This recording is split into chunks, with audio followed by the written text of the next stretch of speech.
Mas tumaas ang offer ng isang team kay Troy Rosario para mapapirma sa kanilang kupunan. Pero mas malaki ang tsansa na mapunta ang 6'7" big man sa SMC Group dahil sa isang player. Pero bago tayo magsimula, huwag kalimutang mag-subscribe. Pindutin mo na din ang notification bell para sa mga basketball updates.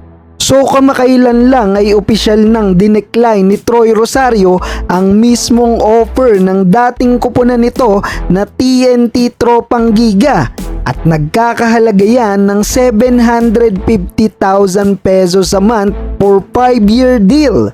Ang dahilan ng pagtanggi ni Troy sa TNT ay dahil gusto niya pang i-explore ang iba pang team offer opportunities sa kanyang remaining years sa PBA.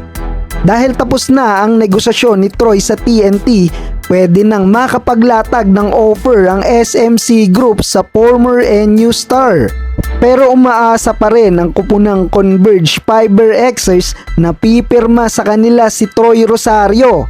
Dahil kung dati 950,000 pesos a month ang kanilang initial offer, ngayon dinagdagan na yan ng Converge at mas tinasan pa mga idol. Dahil ngayon nagkakahalaga na ng 1.2 million pesos ang offer nila kay Troy.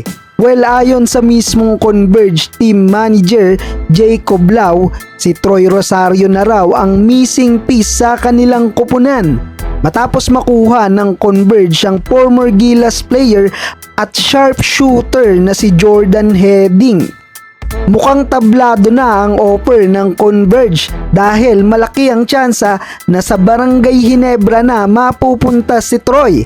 At ayon sa report, isang Ginebra star player ang nagre-recruit kay Troy Rosario at walang iba kung hindi ang kaibigan nito na si Scottie Thompson. Kung matutuloy ang paglanding ni Troy sa Barangay Ginebra, inaasahan na siya ang magiging kapalitan ni Japit Aguilar lalo't kasalukuyan ngayong may injury ang Ginebra big man na si Isaac Go. At alam nyo ba mga idol na childhood PBA dream team ni Troy Rosario ang makapaglaro sa kupunang Barangay Ginebra? So basically, hindi malaking pera ang factor para mapunta si Troy sa Ginebra dahil ito talaga ang pangarap niya.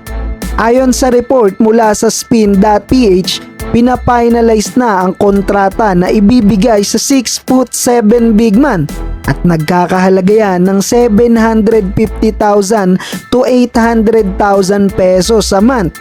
Iniintay na lang ang terms and contract kung 5 years o 3 years ba mananatili si Troy sa Gene Kings at inaasahan na this Monday magiging official Barangay Ginebra na si Troy Rosario.